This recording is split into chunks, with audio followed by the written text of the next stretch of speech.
Good to have you with us on this Friday. I'm Joe Fryer. And I'm Savannah Sellers. We're going to get started this morning with the fallout from the investigation into President Biden's handling of classified documents when he was a private citizen. The special counsel report found President Biden, quote, willfully retained and shared highly classified information when he left his post as vice president. But special counsel Robert Hur said that there was not enough evidence to bring charges against him. The report also delivered a stinging assessment of the state of President Biden's memory, saying he was unable to recall details during his interviews with investigators. The president responded angrily to those claims last night while answering questions from a Fox News reporter. Here's that exchange. How bad is your memory, and can you continue as president? My memory is so bad I let you speak. That's your memory has gotten worse, Mr. President? My memory is not good. My memory is fine. We have our team standing by to help break down the fallout from this investigation, including NBC News senior national politics reporter Jonathan Allen. But first, let's bring in NBC News justice and intelligence correspondent Ken Delaney, along with our legal analyst Danny Savalos. Ken, let's start with you. Just what were the biggest takeaways from this report, and what could this mean for the president going forward? Good morning, Joe. Well, given that we knew that President Biden wasn't going to be charged in this case, that had been previously reported, the biggest takeaway was the fact that he was recorded in August of 2017, 6 years ago, saying that he had discovered classified documents, the same ones that were found in his home in Delaware, in another home in Virginia. So that shattered the narrative that as soon as he learned about the documents, he brought in the FBI. Now, the reason he wasn't charged with willfully retaining those documents, according to this report, is because he said he didn't remember that. He quickly forgot about it, and Rob Hur explained that that was credible because Mr. Biden's memory was faulty. And so that's another big takeaway, is the way that special counsel Rob Hur had to characterize Mr. Biden's memory throughout the report. And he's getting a lot of flack for doing that, some people saying it's gratuitous. But what the Justice Department and Rob Hur would say is that he had to do that because this was a report that was explaining why he wasn't bringing charges against President Biden, even though there is evidence that he willfully retained classified information. Another takeaway is that President Biden, like a lot of presidents, had notebooks, and he took notes that had a lot of personal diary-like observations in them, and also some highly classified information, and that he knowingly took those notebooks home with him. Now, what Rob Hur says in this report is that Biden is not the only president that has done that. Ronald Reagan did that. These classified information was sitting in his home for 10 years. So that was a mitigating context, and that was another reason that charges weren't brought in this case. And Hur absolutely distinguished the Biden case from the criminal case against former President Trump. Hur says in his report that it's far more egregious, the Trump situation. Mr. Biden is not accused of obstructing justice. Mr. Trump is. So those are completely different universes. But nonetheless, a bad day politically for President Biden. Danny, let's bring you in here. I've got sort of two different questions here for you. First, just what'd you make of the way that this was written? Like, had you ever seen anything like it before? And then also, as Ken just mentioned, there's no actual charges here, and there's some reasons listed for why. Tell us about those. This was an indictment without the indictment, and the entire 500-page report for me came down to one shocking word, and that word was willful. I have to say, I did not expect the report to conclude that Biden willfully retained these documents. I expected it to find that he inadvertently or accidentally had these documents. But willful is the key element to criminality when it comes to these document retention cases. So what followed after that was even more surprising, was essentially the conclusion that there was a crime, at least according to the report. But the reason that charges were not recommended is because the government believed that it could not prove those charges, or I should say more specifically, the special counsel believed that they couldn't prove those charges because this would be a sympathetic defendant. That, to me, was very surprising. Not because the government considered it, they should make those considerations, but that the degree to which they said, well, here's a guy that came here and said, I don't remember, and I think a jury would find him sympathetic. If only the government would do that for all the defendants that nobody's ever heard of. Hey, the defendant doesn't remember committing the crime, so you know what? Hey, we're all good. Everything's fine. You don't see that in normal life. So unlike President Biden, the former President Donald Trump has been charged with his handling of classified documents. That's the case out of Florida. And the special counsel did make a point of saying these are two very different cases. Explain the differences and what he laid out. The massive difference between former President Trump and President Biden is that from the moment the inquiry was raised, former President Trump allegedly did a lot of things to conceal those documents, to move them around, and to obstruct justice and obstruct the investigation. Now, interestingly enough, this is one of those crimes where that act can be powerful consciousness of guilt evidence. Whereas in the case of Biden, there's no doubt that from the get-go, he basically said, have at it. Search wherever you like. You have my consent. And while that will not prevent a prosecution, believe me, that does not exonerate him. It should be mitigating evidence. And that's really what this was in this report. It didn't negate the finding of willful taking, retention, dissemination of this information. But apparently it was such powerful mitigation evidence that the special counsel concluded that they should not bring a prosecution. But make no mistake about it, to me, I read the report as saying all the elements of a crime are there. We just think there are other reasons why we couldn't prove this case. Ken, of course, the other big part of what came out here was the issue of President Biden's memory sort of being put front and center in this. For instance, the report stated that he was unable to remember when his son died. We played a little bit of this for viewers a moment ago, but let's listen to what the president had to say in response. I know there's some attention paid to some language in the report about my recollection of events.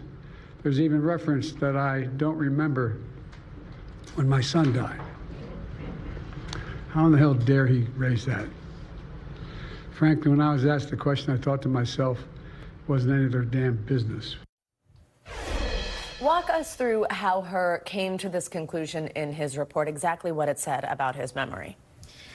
Yeah, I think it's really unfortunate that the report mentioned his son. That seems to be a political error by the special counsel, because obviously Mr. Biden remembers when his son died, even if he got the date wrong at one particular point. But look, this is a transcribed interview, so it either happened or it didn't. But Hur details a lot of other rather startling failures of memory by Mr. Biden, that he couldn't remember when he was vice president, which particular years, that he couldn't remember which side of a debate he was on over the war in Afghanistan, which was one of his signature issues as vice president. And the reason Hur had to put it in there, again, is because he was writing a memo to the attorney general about why he wasn't bringing charges, why he was declining to prosecute in the face of evidence that Mr. Biden had intentionally taken the classified information. And why is this public? Normally, a prosecutor doesn't discuss the conduct of people they aren't charging. It's public because the special counsel regulations required him to write this report,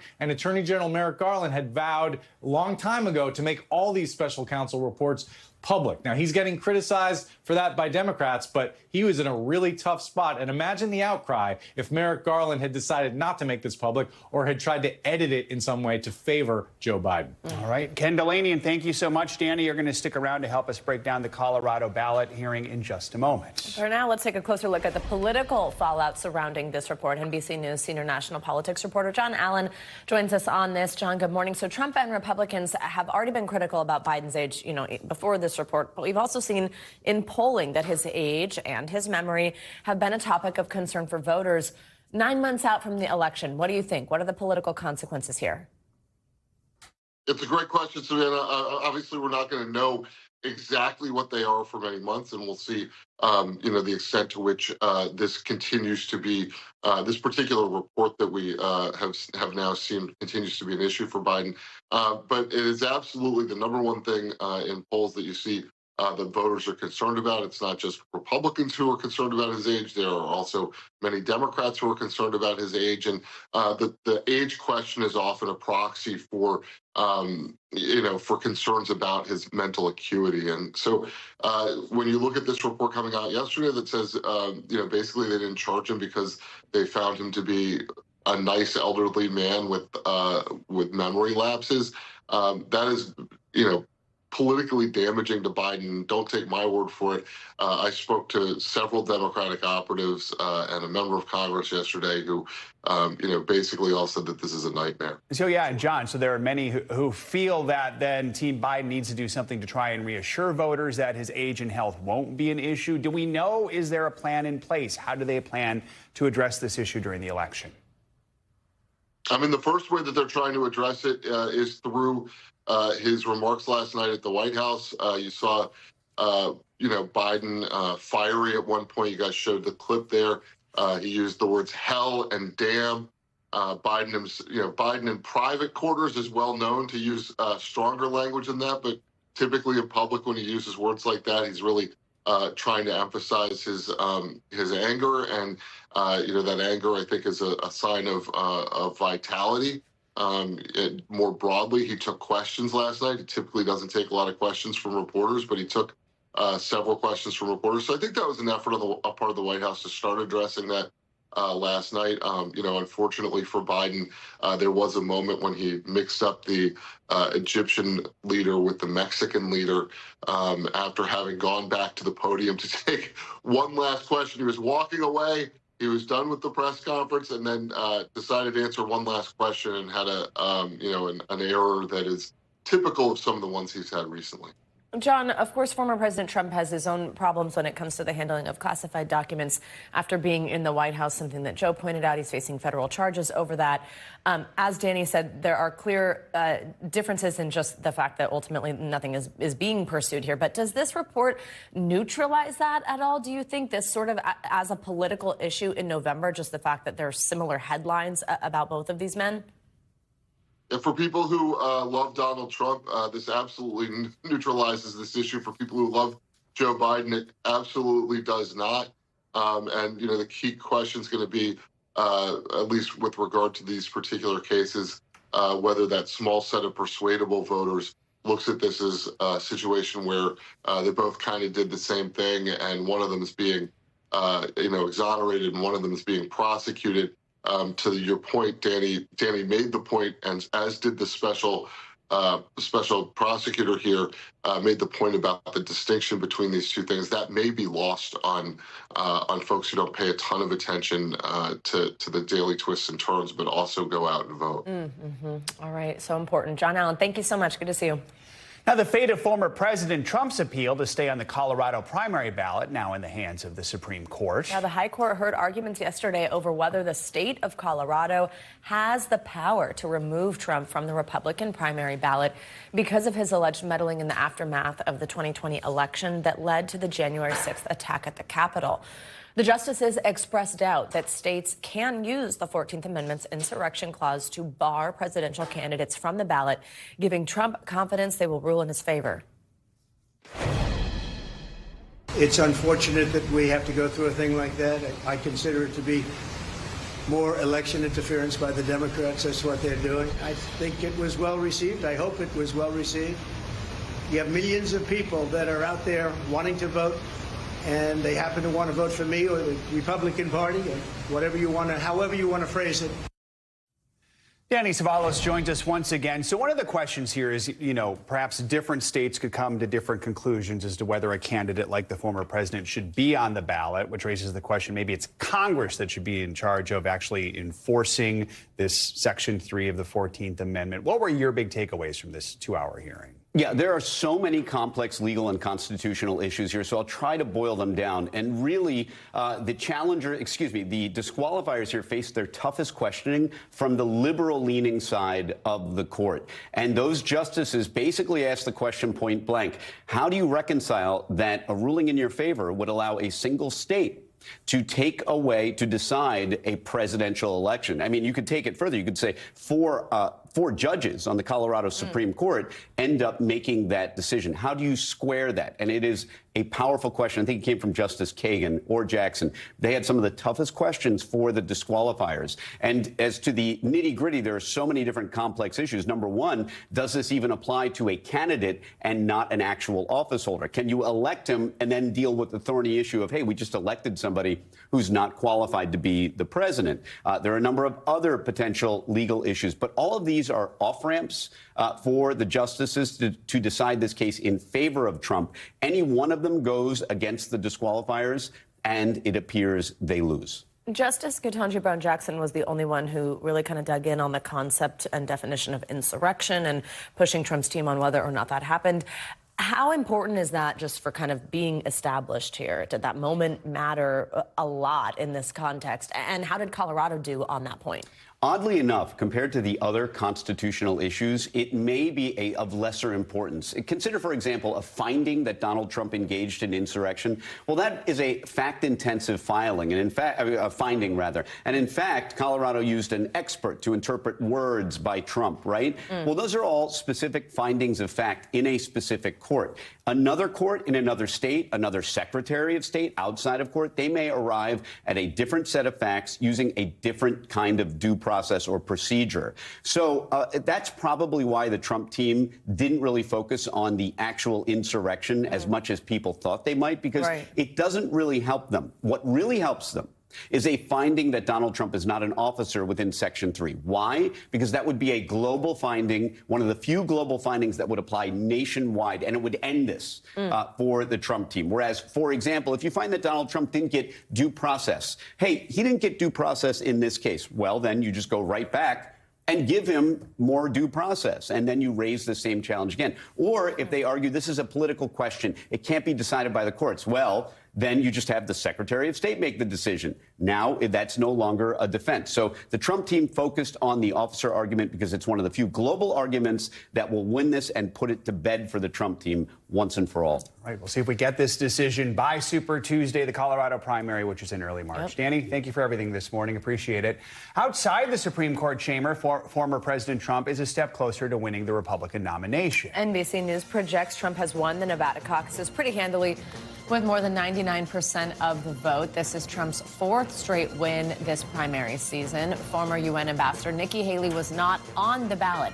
Instead, she chose to take part earlier this week in the state's primary that she lost despite facing no major challengers. With the win, Trump takes all 26 Nevada GOP delegates. NBC News also projects the former president is the winner of the Republican caucuses in the U.S. Virgin Islands. Mr. Trump is expected to take all 4 delegates that were up for grabs there.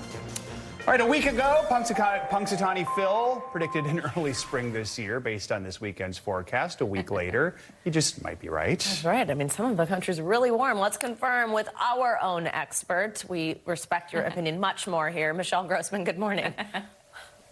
Good morning, guys. Great to see you. Happy Friday. And Phil is right, at least for now. We're back to reality by early next week, but we're going to see temperatures 10, even 30 degrees above normal for this time of year. It's going to feel like late March, early April, even mid-April in some spots. That jet stream so far to the north, that's allowing that southerly flow to come in, so that's allowing milder air to come in. And we're looking at lots of 60s on the map today, 70 degrees today in Little Rock. That is 17 degrees above what is typical for this time of year, 70s in St. Louis, Washington, D.C., 62 degrees, 17 degrees above average, and we're looking at 60s in Kansas City, Oklahoma City, Cleveland, and right around 60 degrees in Syracuse, New York. It's going to be another warm day tomorrow, so kicking off the weekend really warm, and then we're going to kind of go backwards on Sunday and then back to reality, certainly by Monday and Tuesday. Tomorrow, this is actually Saturday, we're looking at 62 degrees in Philadelphia, 20 degrees above normal, 68 degrees in Richmond, 59 in Beckley, Nashville also looking at 67 degrees. And there's your reality check as we go throughout next week in New York City. Monday back to 46 degrees and just 41 on Tuesday. We could even see a little snow, maybe some ice, some really cold rain on Tuesday. We'll talk more about that in a second. Otherwise, today we're looking at the chance for some snow in the west. It remains unsettled there in parts of the Intermountain West. Also, the northern and central Rockies could see 6 inches, even a foot of snow in some spots.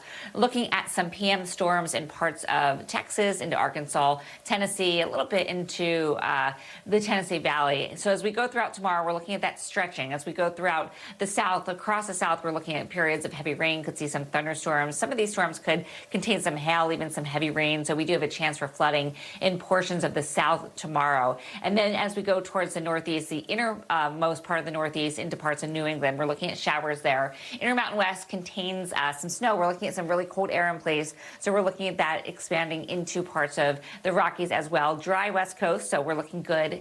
The West Coast finally. Sunday, same story. And then we'll end it here, guys, because we are looking at severe risk on Sunday in portions of the south. Again, could see some flooding rains. And we're looking at a really nice forecast in Las Vegas. I'll show you that next hour. We're looking at low temperatures in the 50s and lots of sunshine there. Back to you both. Good news for those going to the Super Bowl. Yeah. Thanks, Weather. Michelle. Thank you. Thanks for watching. Stay updated about breaking news and top stories on the NBC News app or follow us on social media.